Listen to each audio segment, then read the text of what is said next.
골로새서 2장 1절로부터 5절까지 다시 봉독하겠습니다. 골로새서 2장 1절로부터 5절 교독하겠습니다. 내가 너희와 라오디게아에 있는 자들과 무릇 내 육신의 얼굴을 보지 못한 자들을 위하여 얼마나 힘쓰는지를 너희가 알기를 원하노니,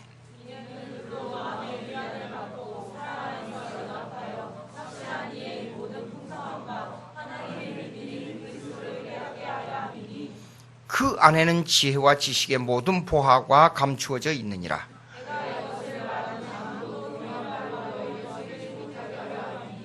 이는 내가 육신으로는 떠나 있으나 심령으로는 너희와 함께 있어 너희가 질서 있게 행함과 그리스도를 믿는 너희 믿음이 굳건한 것을 기쁘게 봄이라. 5절 다 같이 있습니다. 시작. 이는 내가 육신으로는 떠나 있으나 심령으로는 너희와 함께 있어 너희가 질서 있게 행함과 그리스도를 믿는 너희 믿음이 굳건한 것을 기쁘게 봄이라. 속지 않는 믿음을 어떻게 지키느냐 하는 문제입니다. 속지 않는 믿음, 오늘 제목이 속지 않는 믿음이에요. 그런데 이 성경 구절을 보면 속지 않는 믿음이라는 말을 찾기가 힘이 들어요. 근데 어디에 나오냐 그러면 4절을 읽으면 아주 깊은 내용을 포함하고 있습니다. 4절 다 같이 한번 읽어봅시다. 시작. 내가 이것을 말하면 아무도 교묘한 말로 너희를 속이지 못하게 하라. 무슨 말이냐 그러면 이단이 들어와서 우리의 믿음을 속일 때 이단들은 교묘한 말을 가지고 들어옵니다. 그럼 우리의 믿음이 튼튼하게 서 있으면 아무리 속이려고 해도 우리의 믿음은 속지 않는 믿음을 가지고 있다고 말이에요. 그거예요. 그러면 여러분 서론을 제가 설교한 내용 중에 서론을 기억하고 있는지 몰라요. 골로새 교회 특히 두 가지의 아주 중요한 문제점이 뭐냐? 유대주의하고 다음에 헬라주의예요. 유대주의하고 헬라주의인데 유대주의는 뭐냐 그러면 구약을 잘못 사용해가지고 자기 민족주의 교리로 만든 거예요. 민족 종교로 만든 거예요. 헬라주의는 철학을 가지고 이 철학을 가지고 어떻게 기독교를 접목시키느냐. 기독교 도대체 철학으로서는 기독교가 이해가 안 되는 거예요. 헬라 철학으로서는. 그래서 헬라 철학하고 기독교하고 어떻게 접목시키느냐. 이런 사상이 이 두 가지의 사상이 골로새 교회에 들어온 거예요. 이걸 방어하기 위해서 지금 사도 바울이 강렬하게 지금 경고하고 있는 겁니다. 그런데 그걸 방어하는 게 뭐예요?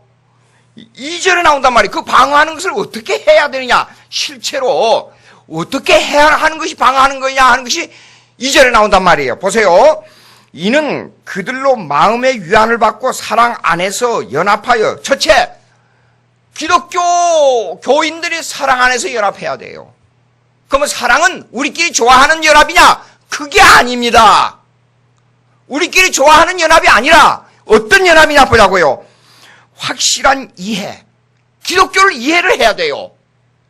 교리를 이해를 해야 돼요. 예수님이 누군가를 이해를 해야 돼요. 예수님은 왜 하나님이며 인간인가를 이해를 해야 돼요. 왜 삼일체 하나님이냐? 우리 하나님은 왜 삼일체 하나님이냐? 교리를 이해를 해야 돼요. 한마디로 말해서 신학이 되셔야 돼요. 신학이. 지난번에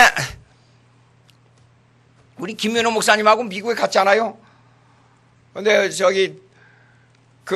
저는 좀 사람 만나는데 좀 이렇게 그 사람을 두려워하거나 뭐 그런 성질이 좀 아니에요. 아무나도 가서 만나자 그러면 대뜸 들어가서 만나자 그런 성미예요, 제가요.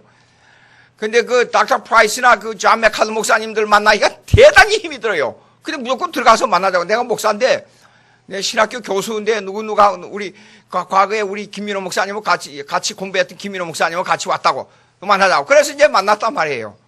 그날 뭐냐 그러면 그날 저녁에 설교를 하는데 존 맥카드 목사님이 가보니까 아담의 교리로부터 구원론에 대한 설교를 했어요.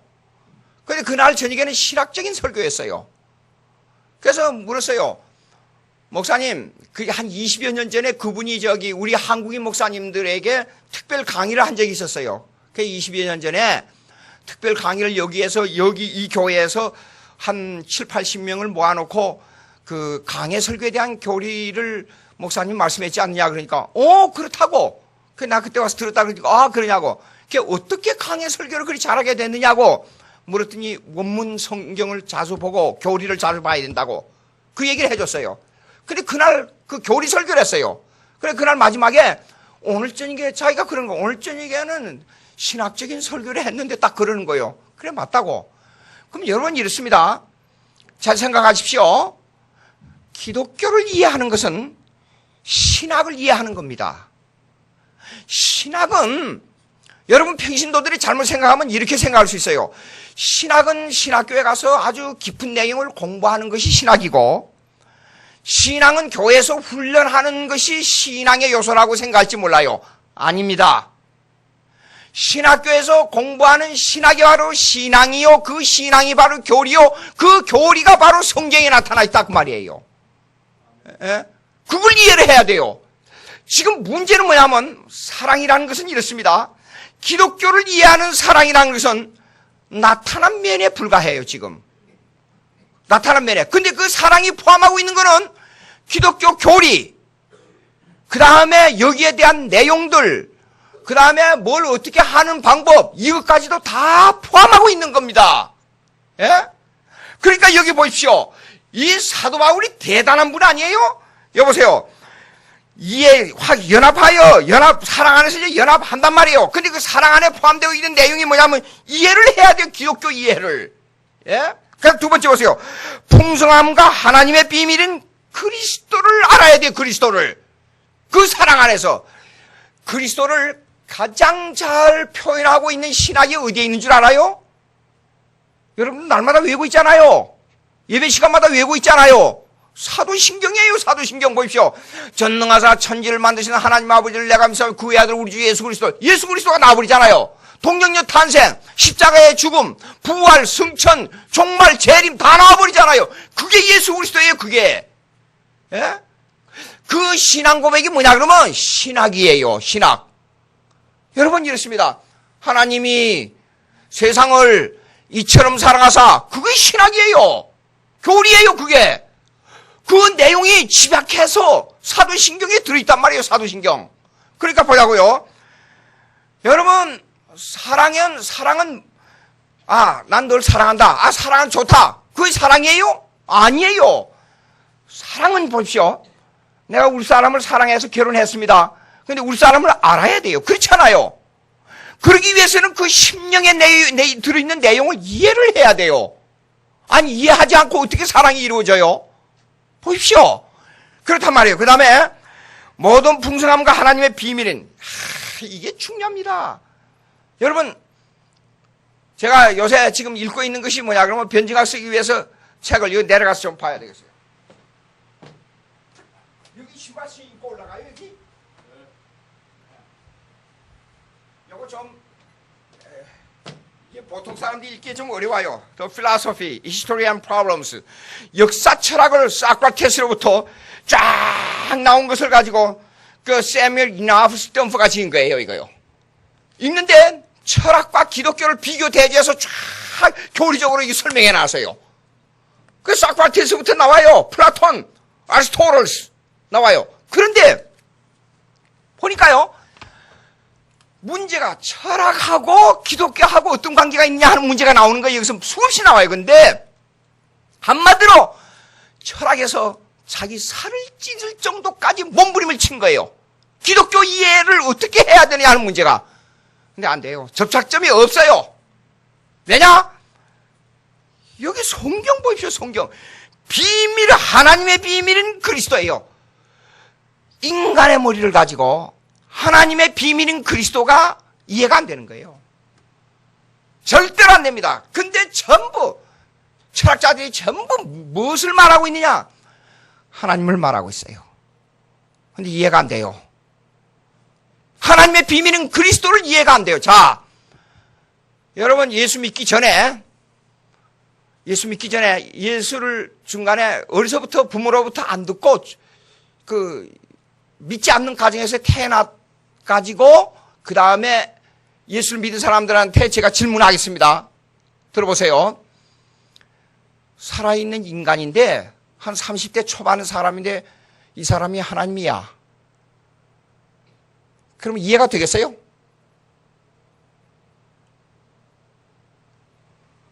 만약에 제가 가정하자고요. 제가 예수 그리스도로 태어났다고 가정하십시다. 근데 제가 지금 여기 서서 여러분, 나는 하나님이 직접 보낸 하나님의 외아들이요. 날 믿어요. 그러면 영생을 얻을 겁니다. 아니, 그것도 현재 헬라의식으로 말하면 이렇게 말하는 거예요. 현재 능동태 직설법을 말이에요. 여러분, 여러분이 날 믿어 지금. 여러분들이 나를 지금 하나님의 아들 예수 그리스도를 믿지 않으면 여러분들은 지옥에 간다. 현재 능동태 직설법으로 그렇게 명령해야 해요. 제가 명령적으로. 그러면 여러분들이 저를 믿겠느냐 그 말이요. 안 믿어요. 그렇죠? 그러니까 예수를 안다는 것은 아주 비밀스러운 일이에요. 그래서 구원론은 존 모리 교수가 지은 구원론을 읽어보면 이런 거 있습니다. Mystical Union, 신비적 결합이라 그랬어요. 예수 그리스도를 믿는 것이 신비적 결합이에요. 그러니까 유대주의하고 헬라 철학이 절대 이해를 못합니다. 이해를 못합니다. 그런데 거기 안에는 보십시오. 3절에 조금 설명하고 있어요. 그 안에는 지혜와 지식의 모든 보화가 감추어져 있느니라 그랬어요. 삶에 대한 보화뿐 아니라 영생에 대한 보화, 모든 보화가 감추어져 있어요. 그래서 지난번에 사랑에 대한 얘기가 다 끝났어요. 시간이 돼서. 저는 예수 믿지 않는 가정에서 자라서 하나님의 사랑을 맛본 사람이기 때문에 그냥 예수 믿어진 게 아니라 몸부림을 치는, 저는 죽느냐 사느냐 하는 문제로 가지고 진짜 죽기야 일면 까무러치기 식으로 예수를 믿어온 사람이에요. 그렇기 때문에 하나님의 사랑 그러면 길을 가다가도 사랑에 대한 찬송 부르면 눈물이 주룩주룩 흘러요. 저 생긴 것 좀 보세요. 제가 얼마나 냉정한 사람이요. 생긴 거 그렇게 생겼잖아요. 내 욕심만 부리고 내 동생들도 내 동생이라는 생각을 안 했어요. 나 혼자만 내 욕심만 챙기면 그만이었어요. 근데 예수 믿고 나서 그렇게 눈물이 많아요. 나 자신도 몰라요. 그거는 왜 그런지 모르겠어요. 지금도 그 어렸을 때 주위 사람들에게 잘못한 것이 그렇게 가슴이 아파요. 왜 그런지 모르겠어요. 그건 나도 몰라요. 근데 이 사랑을, 하나님의 이 사랑을요, 100가지를 생각해도 인간이 생각하는 사랑하고는 비교가 안 돼. 이거는 제가 여러분에게 아무리 말을 해도 이 말로는 설명이 안 돼요. 진짜 찬송가에 나온 대로 바다를 먹물로 삼아서 온 땅 위에 그걸 그린다 그래도 그거는 표현할 길이 없어요. 제가 문학을 좀 공부했는데 문학을 가지고 아무리 위대한 사람이 예수 그리스도의 사랑을 표현한다 그래도 그거는 불가능해요. 영국의 문호 칼라일이라는 사람이 있었어요. 그 사람이 셰익스피어하고 인도하고 비교해서 말했습니다. 만약에 우리가 인도하고 셰익스피어를 택하라 그러면 인도를 버릴지라도 우리는 셰익스피어를 택하겠다 그랬어요. 만약에 저 문 앞에 셰익스피어가 나와서 나를 맞이한다 그러면 너무 좋아서 뛰어나가서 그를 껴안겠다 그랬어요. 근데 저 문 앞에 예수 그리스도가 와서 문을 두드리고 나를 오라 그런다 그러면 나는 어떻게 하겠느냐? 나는 그 위대함 때문에, 그 깊은 사랑 때문에, 나는 그 하나님의 그 거룩함 때문에 얼굴을 들지 못하고 통곡하며 엎드려서 차라리 예수님 내 곁을 떠나십시오. 그렇게 말하겠다 그랬어요. 어떤 의미에서 맞는 말입니다. 그런데 예수님이 사랑을 이렇게 비교했어요. 나는 포도나무야, 너희는 가지다. 이 세상에 포도나무와 가지처럼 연결된 사랑이 이 세상에 있습니까? 물어봅시다. 없습니다. 부모 형제간도 언젠가는 끊어집니다. 제가 살아보니까 내 자식들이 대학 들어가니까 남남이 되더라고요. 지금도 어렸을 때 그 귀여웠던 그 모습을 사진을 보면서 지금 그걸 그리워하고 있어요. 변하는 사랑입니다. 변하는 사랑, 이 세상은. 근데 포도나무 가지 보자고요. 포도나무 가지가 딱 잘리잖아요. 그러면 영원히 끊어져요. 근데 포도나무 가지가 달려있잖아요. 그러면 계속 물을 빨아올려요. 그래서 이 사랑을 나무 가지로 비교하자면 이렇습니다. 어떤 사랑이냐 그러면 여러분 감나무 젖 붙인 거 알죠? 감나무 젖 붙인 거. 근데 이건 돌감나무가 있어요. 돌감나무. 근데 가지를 참감나무를 갖다가 붙이면 참감나무가 좋은 감이 열리잖아요. 근데 예수님이 로마서는 이렇게 말했어요. 돌감나무 가지를 갖다가 아주 좋은 참감나무 가지에다가 젖을 붙이니까 참감나무 가지에서 물을 빨아 올려가지고 돌감나무가 열려야 맞지 않아요? 그쵸? 근데 아니에요. 우리 성도들은 돌감나무예요. 돌감나무. 형편없는 것들이에요. 근데 참감나무인 예수님에다가 뭘 갖다 붙였냐 그러면 젖을 붙였어요. 우리를. 그러니까 우리가 거룩하게 된 거예요. 거룩하게. 이렇게 비유했어요. 그러니까 우리의 하나님과 우리의 사랑을 어떤 말로 말하냐면 가지와 나무 뿌리와 가지 사이로 말하고 있는데 나무 뿌리는 계속 영양 공급, 생명을 공급해줘요. 가지에다가. 이 세상의 사랑은 어떤 경우도 끊어지는 사랑이 되고 많은데도 불구하고 하나님과 우리 사이는 끊어지는 사랑이 아니라 그 말이에요. 예? 이것이 그러니까 보십시오. 자기 피를 공급해주고 자기 살을 공급해주면서 사랑하는 사랑이 어디 있냐 그 말이에요. 이 세상에. 없잖아요. 예? 요한복음 한번 봅시다. 요한복음.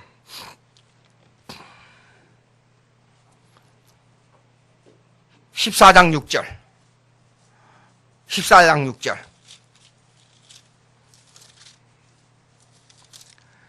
(14장 6절)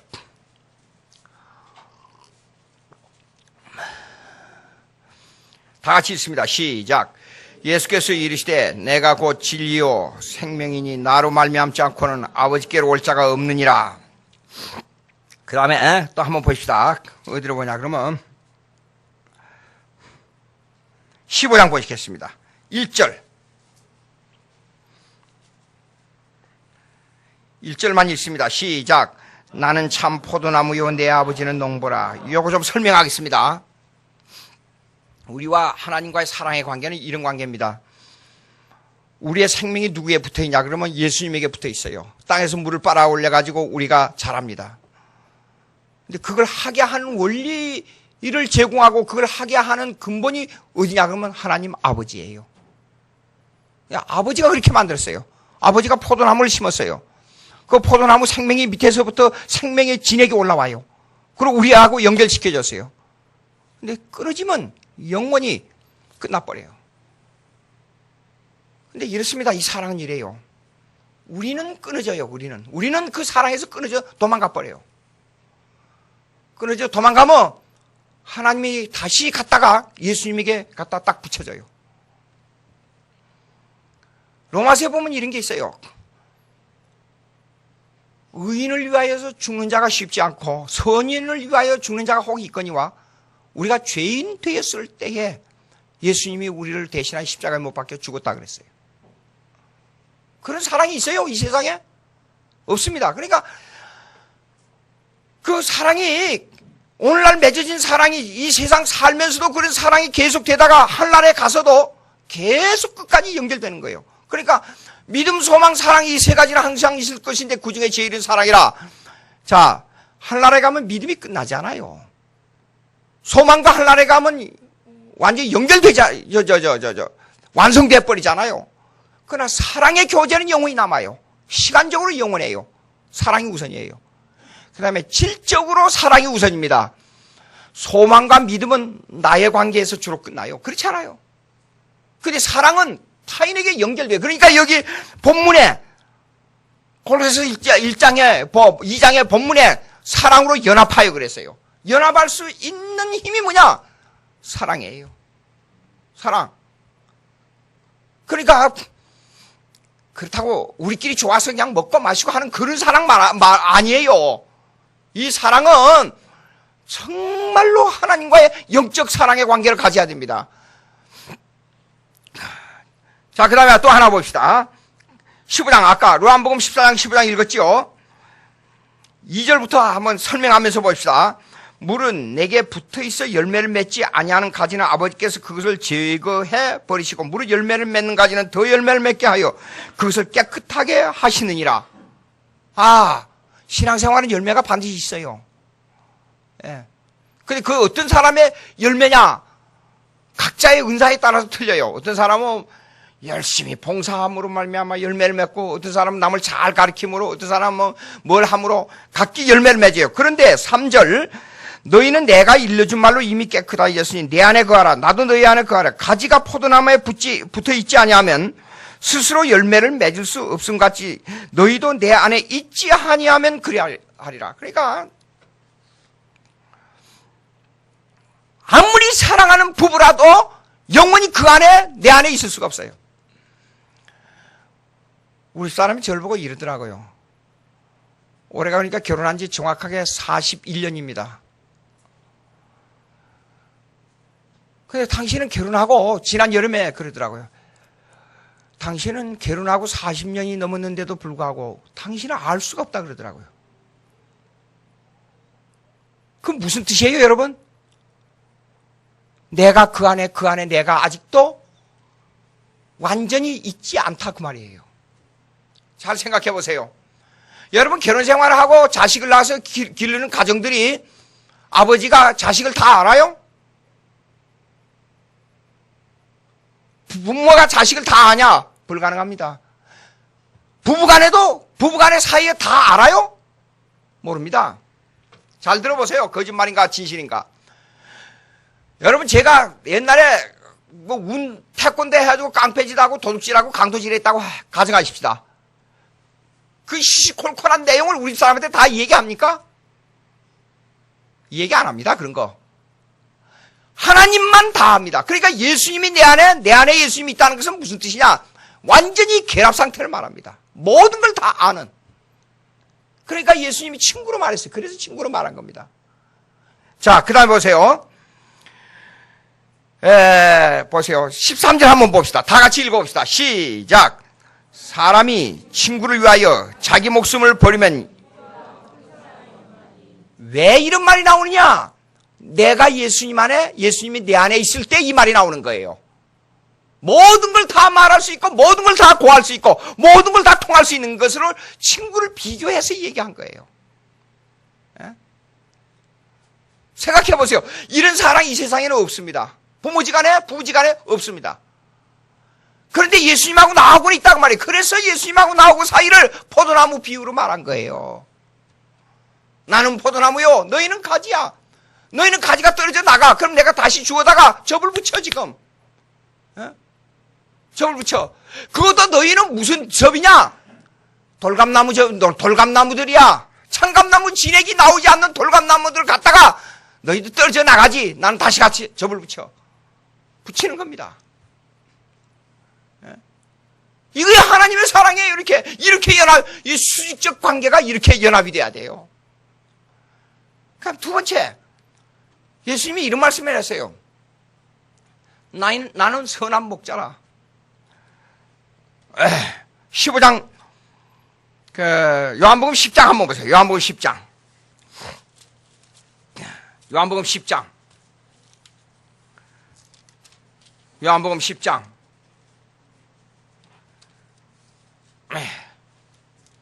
요한복음 10장 7절 있습니다. 다 같이 시작.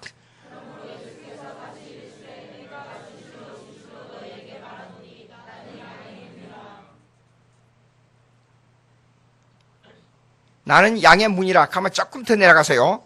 9절 읽읍시다. 시작. 문이니 누구든지 나로 말미암아 구원을 받고 또는 들어가며 나오며 꼴을 얻으리라. 그 다음에 11절 다 같이 시작. 나는 선한 목자라. 선한 목자는 양들을 위하여 목숨을 버리거니와. 다 같이 싹구는 목자가 아니요 양도 제 양이 아니라. 이리가 오는 것을 보면 양을 버리고 달아나나니 이리가 양을 물어뜯고 또 해치느냐. 누가복음 15장에 세 가지 비유가 나옵니다. 첫째, 잃어버린 동전이 있었지 않아요. 막 찾다가 하나를 찾으니까 너무 기뻐했어요. 두 번째, 두 아들이 있었습니다. 작은 아들이 나갔다가 다시 돌아와서 너무 기뻐했어요. 근데 세 번째 비유는 아주 기가 막힌 내용이에요. 양 100마리가 있습니다. 그 중에 한 마리가 양을 치다가 양의 목자가 들어왔어요. 한 마리, 두 마리, 세 마리, 네 마리, 99. 한 마리가 없네. 또 다시 세봅니다. 또 99, 한 마리가 없어. 근데 이 목자는 이렇습니다. 여기에 나온 이걸 양의 문이라, 이게 목자와 양과의 관계는 이런 것을 말합니다. 예수님이 십자가에 죽는 그 모습을 말하는 거예요. 한 마리도. 그리고 여기 잃어버린 한 마리의 양은 하나님께서 예정하신 선택을 말하는 거예요. 선택. 예정한 사람. 그러니까 예정한 사람이 예수 안 믿고 돌아다니는 거 자기 마음대로. 근데 우리는 몰랐어요. 예정된 줄로는 몰랐어요. 근데 내가 믿기도 전에 이 양을 찾기 위해서 예수님이 십자가에서 못 박혀 죽은 상태를 지금 설명하고 있는 거예요. 산으로 나갔습니다. 아무리 찾아도 없어요. 산으로 들로 부딪히고 바위에 부딪히고 목자가 막 부딪혀서 터지고 가시에 찔리고 아무리 찾아도 없어요. 근데 꼴짝이 산 꼴짝이로 찾아가서 양이 어떤 일을 당했느냐? 세상 일로 말미암아 사람의 경우를 비유를 하자고요. 세상 일로 말미암아 가정도 잃어버리고 돈도 잃어버리고 완전히 알거지가 되고 올 데 갈 데 없이 됐어요. 그 형태를 어떤 형태로 비유했냐? 골짜기에 홀로 남아서 이리떼가 와서 뜯어먹으려고 지금 기다리고 있는 상태로 양이 이 추위에 떨면서 견딜 수가 없습니다. 그러니까 이제 울부짖기 시작해요. 양이 하고 막 울부짖기 시작해요. 애들이 웃어요. 제가 주일학교 운동할 때, 미국 들어가기 전에 주일학교 운동할 때 주일학교 운동하기 위해서 짐승 소리 내는 연습을 얼마나 훈련했는지 몰라요. 뭐 말 타고 달리는 거, 로마 시대는 말 타고 달리는 거만, 양 얘기를 하려면 양 소리를 낼 줄 알아야 되잖아요. 소나 또 뭐가 있지? 돼지 같은 건 별로 없잖아요. 근데 이 양이 많이 나와요. 양이. 산으로 들로 찾아 헤매다가 그 소리를 들은 거예요. 아무리 위험한 파이틈이라도 그 양 한 마리를 찾아서 피가 나고 터지고 몸이 부스러지는 한이 있어도 이걸 한 마리를 끌고 구해가지고 이 양무리로 데리고 들어온 거예요. 이 광경을 얘기해요. 이 광경을. 근데 싹구는 한 마리 이렇게 생각합니다. 99마리가 있고 한 마리밖에 안 잊어버렸으니까 그거 있으나 마나 내버려둬. 그게 싹군이에요. 근데 한 마리, 99마리의 양 그 가치보다도 잃어버린 한 마리의 가치를 객관적으로 비교하는 것이 선한 목자가 아니라 그 말이에요. 그러면 양의 문이라는 사랑의 개념이 뭐냐? 한 번 하나님이 결정해 놓은 우리의 영혼에 대해서 나는 너희를 구원하겠다는 결정이 딱 정해진 이상 결단코 놓치지 않는다 그 말이에요. 그게 하나님의 사랑이에요. 이 세상에 그런 사랑이 있어요? 제가 어렸을 때 병원에 들어가서 누워있는데 우리 어머니가 이런 말씀을 하시더라고요.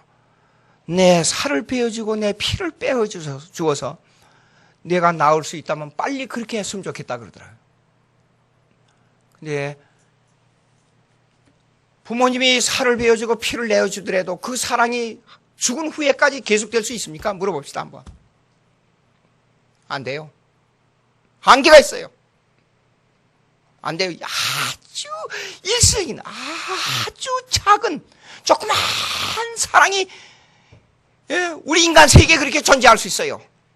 근데 포도나무의 사랑, 양을 지키는 양의 사랑이 죽은 후에 우리가 영원한 하늘나라에까지 그것이 그렇게 지속될 수 있는 사랑이 이 세상에 있느냐? 불가능해요. 여러분 이 땅에 살면서 보십시오. 하나님을 깨달으면 이렇습니다. 길을 가다가 아름다운 장미 한 꽃을 보고 하나님이 사랑이 저 속에 숨어 있구나. 가슴이 뭉클안해져요. 그러니까 오거스틴이 이랬다고 그래요. 하나님의 사랑을 깨닫고 만물의 사랑이 전달되니까 그 무서운 이리 때 짐승하고도 대화를 했다 그러잖아요. 예? 왜 그러냐 보십시오. 고기를 먹을 때 소가 그 풀을 뜯어먹고 살을 찌워가지고 나를 먹이기 위해서 이게 죽었구나. 그걸 누가 그렇게 했느냐? 하나님이 이 세상을 창조해서 인간만은 고기도 먹고 생선도 먹고 하늘에 나는 것도 먹고 땅속에 있는 것도 먹고 위에 있는 것도 먹고 다 먹을 수 있도록 인간에게 베풀어 준 거예요. 그러면 살 수 있는 것만 생각해도 하나님의 사랑이 얼마나 크냐 그 말이에요. 모든 만물을 보고 하나님의 사랑이 여기에 들어있구나. 응? 오늘날 숨 쉬는 거 봐요. 아니 물고기, 야 물고기가 나와라, 물고기가 나와라. 이렇게 마음대로 뛰어다니고 좋은 이 땅이 있는데 너는 왜 그 물속에 숨어서 그렇게 물을 벌컥벌컥 먹고 사느냐, 이 불쌍한 거사. 그래서 물고기를 끄집어내가지고 육지에다가 내놨어요. 살 수 있어요? 예. 인간만은 이러고 보십시오. 인간만은 물속에 들어갔다 나왔다. 하늘을 날았다가 땅을 또 쫓아다니다가 인간이 살 수 있는 은혜를 베풀어 준 것만 해도 하나님의 사랑이 너무 큽니다. 생각을 해보십시오. 아무리 호랑이가 풀을 좋아해도 풀만 뜯어먹고 살 수 있어요? 소가 힘이 세고 우리를 위해서 그렇게 일도 해주고 도와줍니다. 야, 계란이 좋으니까 풀 먹지 말고 계란만 먹어라. 계란 영양이 좋잖아요. 계란 갖다 먹이면 계란 잘 먹고 소가 튼튼해지고 힘이 좋아져요? 생각해봐요. 인간만이 이렇게 엄청난 행복을 누리고 있어요. 그것만 생각해도 너무 엄청난 건데 하나님께서 우리에게 양 목자와 양의 관계로 사랑을 설명해 줬어요. 또 나는 포도나무야, 너희는 가지야. 끊을 수 없는 사랑이야. 불가능해. 이 세상에 어떤 사람도 죽을 때까지, 그리고 죽은 후에까지 나에게 영원한 생명을 공급해 주는 사람은 없습니다.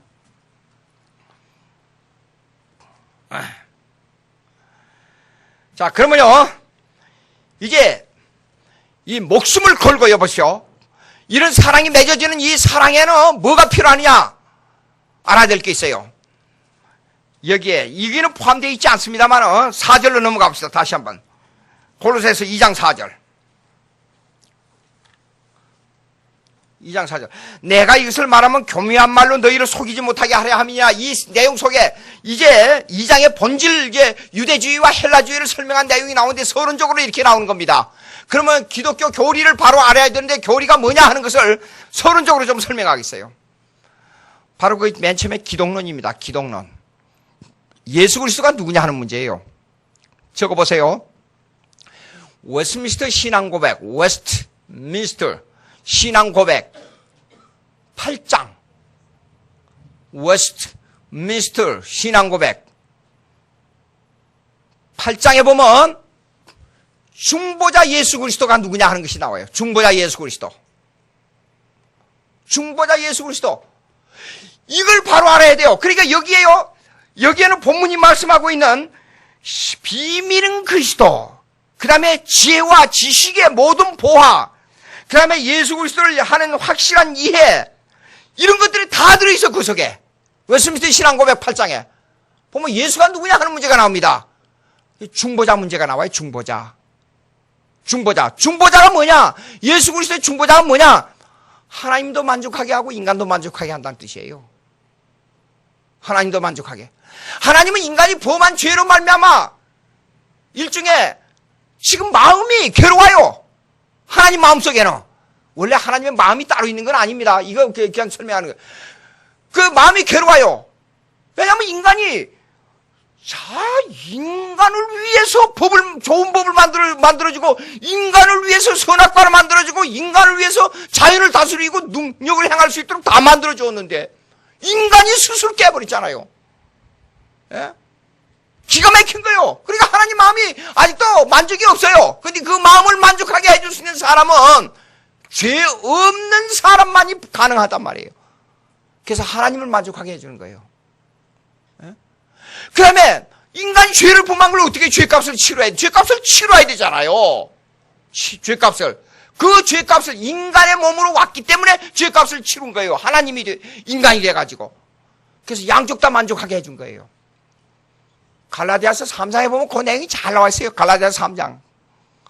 그냥 쭉 읽어봐요. 그러면 아주 잘 나와 있어요. 갈라디아서 3장에.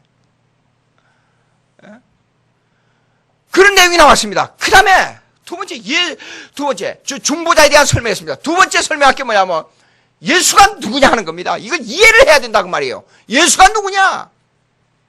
예수가 누구냐? 자, 맨 처음에 초대교회 때, 제자들에게 지금 가장 질문을 심각하게 던진 게 뭐냐? 예수가 누구냐 했어요. 예수님이 제자들에게, 야, 너는 나를 누구라 하느냐? 마태복음 16장에. 내가 누구야? 주는 그리스도시요 살아계신 하나님의 아들입니다. 요거예요, 이거요. 아주 중요해요. 여러분, 예수 그리스도가 누굽니까? 예수 그리스도. 제가 우리 가족들에게 예수 믿기 위해서 우리 육촌 누나가 있었어요, 시골에서. 예수 좀 믿으라고, 예수 믿으라고. 나는 하나님은 믿는데 예수는 안 믿어. 가능한 말입니까? 가능합니다. 하나님이 있다는 걸 알아요. 하나님, 불교에서도 하나님 말하니까 나 그거 하나님 믿을 수 있다는 거예요. 근데 예수 믿으라 그래야 예수 안 믿어요. 그럼 예수가 누구냐? 하나님의 아들입니다. 우리의 구세주입니다. 예수 믿으세요. 왜냐? 예수님만이 하나님이고 인간이기 때문에 예수 믿어요, 예수. 그래야 하늘나라 갑니다. 아이고, 하나님이 있는 줄 알고 있는데 예수는 나는 안 믿어. 그러단 말이에요. 그러니까, 자, 보시오. 이단에게 안 넘어가는 게 뭐냐, 그러면, 이단에게 안 넘어가는 게 뭐냐, 그러면, 예수 그리스도를 바로 알아야 돼, 예수 그리스도. 예수 그리스도. 자, 보시오. 그러면 이 예수 그리스도는 어디로 연결되느냐, 그러면 절대 삼일체로 연결됩니다. 그래서 웨스트민스터 8장에 보게 되면 그것이 삼일체와 관계돼서 얘기하고 있어요. 삼일체와. 예수님은 누구냐? 제1인격이 하나님 아버지고, 제2인격이 구세주 예수 그리스도, 제3인격이 성령의 하나님이에요. 제2인격 예수 그리스도를 알아야 돼요. 이 제2인격인 예수 그리스도는 세 가지 직분을 가지고 이 땅에 오셨단 말이에요. 선지자직, 왕직, 제사직이에요. 선지자직이 뭐냐? 그러면 예언한다는 말이 아니에요. 예언자직이니까. 선지자직이 예언자직입니다. 하나님의, 이거 중요합니다. 적을 사람 적어보세요. 예언자직이 뭐냐? 그러면 선지자직이 뭐냐면 하나님의 말씀을 그대로 받아서 전하는 겁니다. 하나님의 말씀을 그대로 받아서 전하는 겁니다. 요한복음 7장, 8장, 9장, 10장, 11장, 12장 쭉 읽어보세요. 그 내용이 나옵니다. 요한복음 8장 이후 그래가지고 하나님의 말씀을 그대로 받아서 전하는 거고 하나님이 정해준 대로 일하는 겁니다. 그것이 선지자직, 예언자직이에요. 예언자직. 뭐 앞일을 말하고 예언한다 그 말이 아니에요. 물론 앞일도 말합니다. 그거는 그 앞일도 말하는 것은 구속에 관계된 것만 얘기를 해요. 구속에. 야 베드로야, 내가 앞으로 언제 몇 달 며칠 나가게 되면 길거리 어디로 가면 어떤 일이 벌어질 거다. 그런 말 하는 게 아니에요.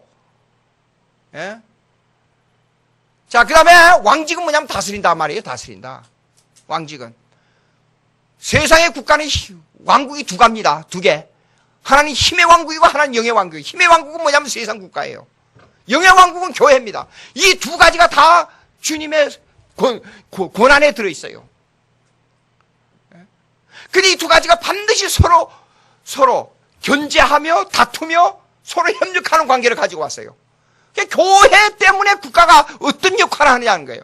때로는 국가가 교회를 핍박하기도 합니다.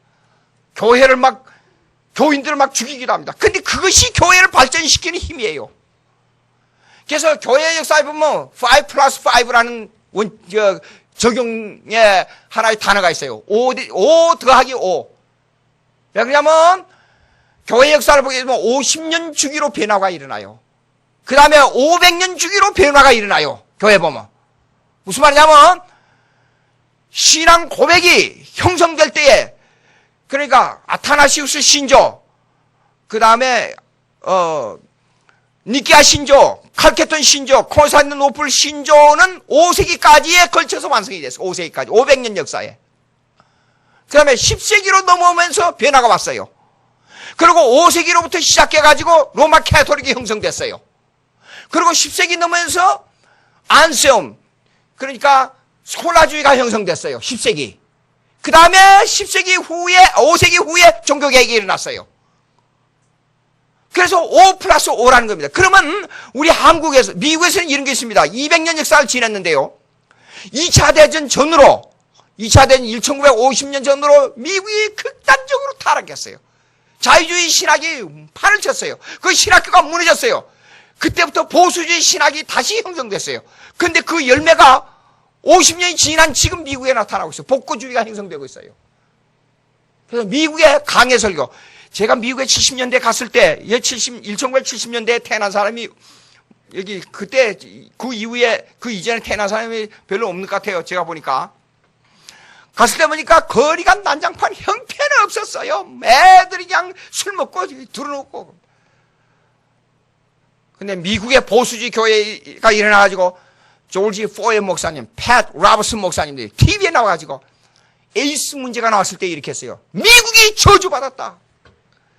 앞으로 이걸 고치지 않고 교회가 정신을 차리지 않으면 미국은 반드시 망할 것이다. 막 외쳐댄 거예요. 그래서 그분들이 모랄 머저리티, 그러니까 이 도덕 우선주의를 강조한 거예요. 도덕 우선주의. 그래가지고 그걸 한 몇백만 명만 회원으로 모집해가지고 선거운동을 하려고 그랬는데 천만이 넘어버렸어요. 그래갖고 레이건 대통령이 재선을 당선돼 버렸잖아요. 이런 운동이 일어난 거예요. 그래서 소련에서 가장 두려워한 존재가 당시에는 누구냐면 소련 국민들에게 물으니까 레이건 대통령이 독재를 해가지고 우리를 망하게 했다. 그렇게 대답했어요. 이러한 현상이 일어났어요. 근데 50년 전에 새로 형성된 미국의 보수주의 신학교가 지금 와서 열매를 맺어가지고 1990년대 지나면서 미국의 강해 설교가 강해진 게, 그 중에 한 사람이 우리가 김민호 목사님하고 방문했던 존 맥카더 목사님이었고, 닥터 프라이스 목사님. 그들은 성경만 들고 우리 개혁파 신학을 기초로 해가지고 성경의 교리 설교를 하는 사람들이에요. 예. 그런 500년의 역사가 일어납니다. 50년이에요. 조금 말이 다른 것 같은데. 그러면 이런 역사, 교회 역사는 뭐냐 그러면 뭘 비춰주고 있느냐? 지금 이 성경으로 돌아가서 골로새서의 하나의 교회 역사를 보면 한마디로 골로새서 역사에 이게 뭡니까? 반복되는 작품이에요. 골로새서 역사에. 이 사람들이 와서 어떻게 하면 예수 그리스도를 바로 이해 못하면 한마디로 언제나 회색주의 식으로 기독교와 다른 종교와 합하는 작전, 철학과 합하는 작전을 한다 그 말이에요. 간단히 말하자면 그거 들어가면 안 된다 그 말이에요. 예? 철저하게 예수 그리스도를 바로 알아야 된다 그 말이에요. 그렇지 않으면 반드시 5 더하기 5, 5+5의 역사가 흥하고 망하는 역사가 다시 반복된다 그 말이에요. 그러니까 대단히 미련한 사람 같지만은 예수 바로 믿고 예수 바로 알고 예수 중심 예수 그리스도 신앙 그대로 지켜나가야 돼. 성경대로 살고 성경대로 믿고 성경대로 알아야 된다 그 말이에요. 예? 간단한 얘기입니다. 그런데 인간들이요, 이 사악한 존재이기 때문에 인간들이 머리를 굴려가지고 이상한 말을 요리 바꾸고, 성경에는 그렇지만은 요건 요렇게 하면 어떠냐, 요런 이상한 말로 한단 말이에요. 그 말이 뭐냐? 4절 여기 보세요. 4절 다시 한번. 그렇게 이상하게 하는 말이 뭐냐? 내가 이것을 말하면 아무도 교묘한 말로, 교묘한 말이에요. 그게 교묘한 말. 자 보세요. 이제 조금 더 서론적으로 다시 한번 첨가하겠어요. 당시에 유대주의와 헬라주의는 어떠냐면 이겁니다. 한마디로 현실주의입니다. 현실주의. 유대주의와 헬라주의는 현실주의라 그러는데 내가 조금 좀 쉽게 풀이하는 겁니다. 현실주의는 뭐냐? 유대주의는 지난번에 설명했잖아요. 현실주의는 뭐냐? 정치적 메시아 사상이에요. 예수 그리스도 원해요. 메시아 원해요. 예수가 와가지고 우리를 해방시켜주고 부하게 만들고 잘 살게 만들고 세계를 지배하게 만들어라, 이겁니다. 그럼 오늘날 예수 잘 믿으면 부하게 살고 복받고 건강하고 내 영혼이 잘 되면 같이 뭣도 잘 되고 육도 잘 되고 뭣도 잘 되고 뭘도 잘 되니까 육적으로 좀 편하게 잘 살아라, 그거랑 똑같은 그 말이란 말이에요. 여러분, 말 몇 마디만 바꾸면 됩니다. 교묘한 말입니다. 그렇지 않아요? 근데 물어봅시다. 예수 잘 믿는 사람이 이 세상에서 고난 받을 수 있어요, 없어요? 있습니다. 예수 잘 믿어 또 부자 될 수 있어요? 있습니다. 기독교는 뭐냐 그러면 잘 때도 주님의 은혜요, 못 때도 주님의 은혜요. 잘 때도 주님의 영광이요, 못 때도 주님께 영광이요. 잘 때도 주님께 충성이요, 못 때도 주님께 충성이에요. 잘 될 때는 나 같은 죄인이 이런 은혜를 주시니 겸손한 자세로 들어가는 게 기독교인의 본분이고, 못 될 때는 세상을 원망하거나 환경이나 자기를 원망하지 않고 거기에 순종하면서 이것도 하나님의 뜻으로 받는 것이 신앙인의 자세 아닙니까? 예? 현실주의란 말이에요. 그럼 헬라주의는 뭐냐면 당시에요, 두 가지 철학이 있었습니다. 설명하겠어요. 키프리아니즘이라 그래요. 키프리아니즘. 그 다음에 스토아 철학이라 그래요. 스토아 철학, 키프리안 철학과 스토아 철학. 사도행전 16, 17장, 18장, 19장, 20장 읽어보면 사도 바울이 엄청난 논쟁을 하고 있습니다. 이 두 가지 헬라주의, 키프리안주의하고 스토아주의 철학을 갖다 공격해가지고 기독교를 전도한 사건이 나옵니다. 근데 이 두 가지 철학은 뭐예요? 헬라 철학은 뭐냐면 어떻게 이 세상에서 정치 철학을, 공동의 정치 철학을 잘 만들고 윤리 도덕 철학을 잘 만들어서 정치에 적용하고 사회 도덕에 적용해서 편안하게 잘 사느냐, 그 철학입니다. 그러니까 기독교하고는 이게 차이가 있단 말이에요. 여러분 이리 봅시다. 물어봅시다. 교회 제가 잘 믿는 주수만 장로님이라고 있었어요. 항상 평생을 가난하게 살았어요. 근데 그렇게 교회에 충성했어요. 근데 주위 사람들이 했어요. 아니 저렇게 진실하고 저렇게 정직하고 저렇게 바른 분이 왜 저렇게 별로 우리가 보기에는 본받을 게 없다고. 근데 그분이 하시는 말씀이 무슨 일이 생기더라도 이래요. 하나님의 뜻입니다. 하나님의 뜻이라고.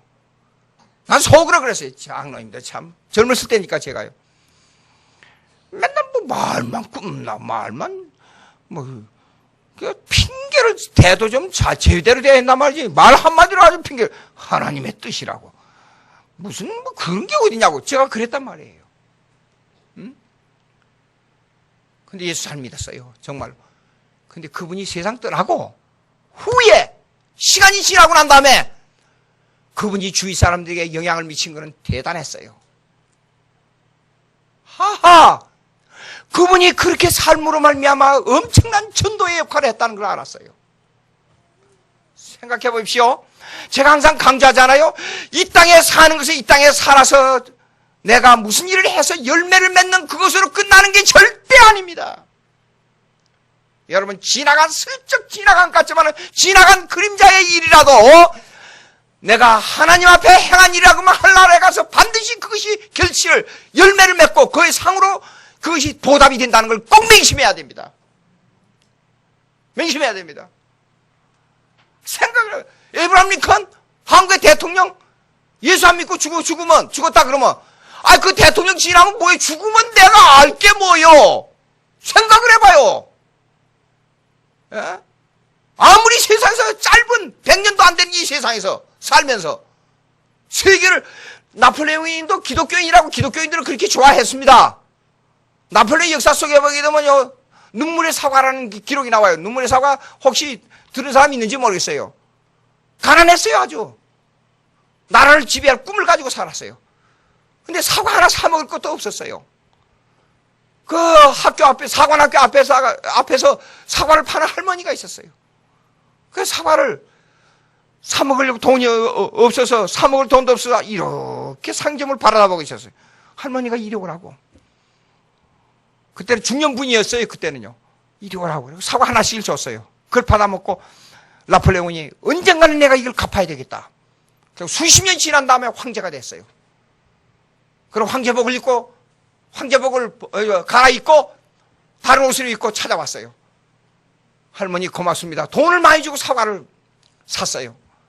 아니 이렇게 많은 돈이 필요 없습니다. 그러니까 아닙니다. 옛날에 할머니가 여기에 사관학교 학생에게 그냥 사과를 준 적이 있지요. 그러니까 아이고 나 그거 사과 준 적이 난 잘 모르겠다. 그러니까 아닙니다. 만약에 황제가 와서, 이 나라의 황제가 와서 이 사과의 대가를 갚아준다면 뭐라고 하겠습니까? 아이고 감히 황제가 내 앞에 와서 사과를 이렇게 값을 갚아주다니, 그 생각도 하고, 여기 온 것만 해도 만약에 오셨다 그러면 제가 사과를 배나 더 드리지요. 여기 앞에 서 있는 사람이 바로 그 사람이요. 깜짝 놀란 거예요. 이 할머니가 병사를 보고도 항상 나폴레옹이 그 1등병, 우리나라 말로 1등병 병사를 보고도 자기 친동생처럼 대했던 사람이에요. 나폴레옹이. 그런 정성이 있었기 때문에 한때는 세계를 지배한다고 큰 소리 쳤잖아요. 마지막 죽으면서 나는 실패자요, 예수 그리스도만이 영원한 승리자라고 말했어요.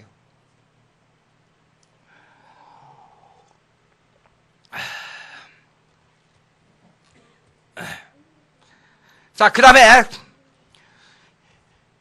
웨스트민스터 신앙 고백에 나오는데 예수님의 위치입니다. 위치가 뭐냐면 예수님의 비하와 승기, exaltation and humiliation. 무슨 말이냐면 가장 높아지고 가장 낮아진 거예요. 예수님이 가장 낮아진 게 뭐냐면 처음에 동정녀 탄생, 마구간의 탄생이에요. 율법 밑에 평생을 고생하면서 율법 밑에 순종한 거예요. 십자가에 죽은 거예요. 그 다음에 옥에 내려간 거예요. 그 다음에 승기에 가장 높아지는 겁니다. 가장 낮아졌다가 가장 높아지는 거예요. 제가요, 병든 것보다도 제일 힘든 건 뭐냐면 배고픈 거예요. 얼마나 배가 고팠으면 예수님이 무화과나무 열매를 원했어요. 무화과나무가 없어요. 그러니까 무화과나무를 지어주니까 무화과나무가 말라버렸잖아요. 그래서 제가 배가 고플 때 성경 읽다가 그걸 읽으면서 눈물이 나더라고요. 얼마나 배가 고팠으면 이랬을까. 요즘 젊은 사람들에게 배고픈 얘기하면 이해 못합니다. 내가 어렸을 때 이 얘기를 자주 해요, 우리 애들한테. 배가 고파서 밥을 하루에 한 끼도 먹고 두 끼도 먹고 겨우겨우 먹고 보리밥 한 그릇에 김치 깍두기 하나 먹고 하루를 견디다 보니까 너무 힘들더라. 그러면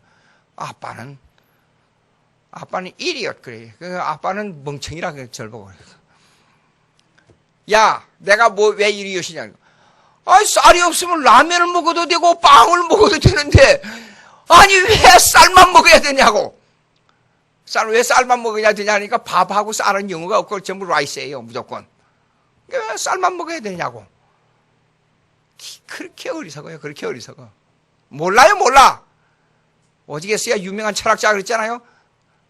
눈물 젖은 빵을 먹어보지 않는 사람은 인생을 모른다고 그랬잖아요. 예? 배고픈 거. 예수님이 얼마나 배가 고팠으면 이랬을까. 그 생각을 하니까 눈물이 나옵니다. 그런 낮아진 생활을 하다가 가장 승기 뭐냐면 예수님의 승천이에요. 하나님의 우편에 계신다는 말은 하나님이 있고 하나님이 오른쪽에 있다 그 말이 아니라 하나님의 능력 가운데 계신다 그 말이에요. 오른쪽이라는 능력입니다. 성경에서 말하는 오른쪽, 남자, 사자는 힘의 상징이에요. 하나님의 우편에 앉아 계시다가 그 말은 힘의 능력으로 계시다가 심판하러 오시는 겁니다. 그 승기예요. 그 신분에 대해서 아주 잘 설명하고 있습니다.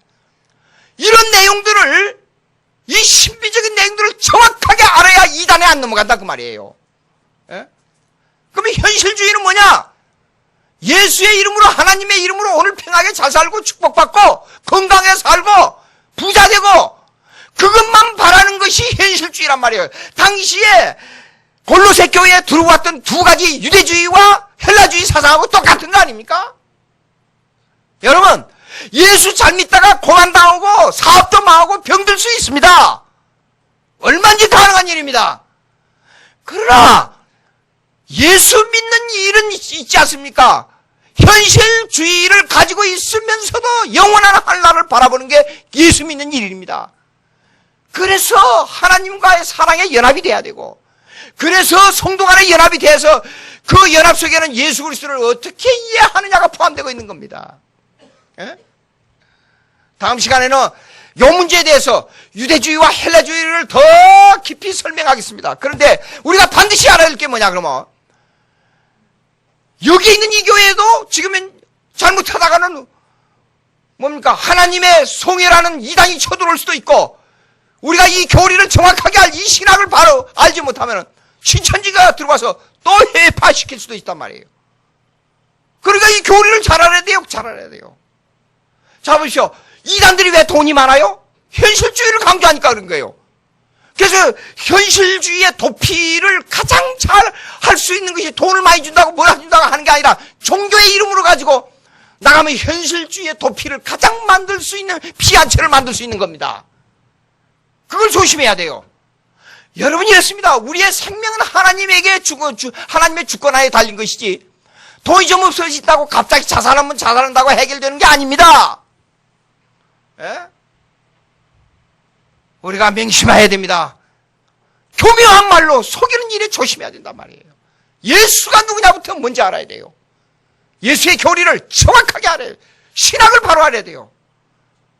우리가 항상 긴장된 마음을 가지고 신앙생활을 해야 될 겁니다. 기도하십시다. 하나님 아버지 감사합니다. 오늘 우리들에게 주어진 이 복음을 이해를 넓게 하고 모든 지혜와 보화가 예수 그리스도 이 교리를 바로 아는 데 있다는 것을 깊이 깨닫고, 찰 때도 주님의 은혜요, 못 때도 주님의 은혜요, 잘 때도 주님께 영광이요, 못 때도 주님께 영광이요, 모든 일에 하나님의 뜻 가운데 있다는 것을 알고 믿음을 가지고 주의 영광을 위해서 우리의 삶을 다하여 한나라에 가서 착하고 충성된 종아 내가 잘하였도다 칭찬받는 저희 신앙의 회복교회 성도들 될 수 있도록 하늘문을 여시고 이해를 넓혀주시고 성령 충만케 해주시옵시기를 간절히 바라옵고 원하옵나이다. 우리 주 예수 그리스도의 이름으로 기도하옵나이다. 아멘.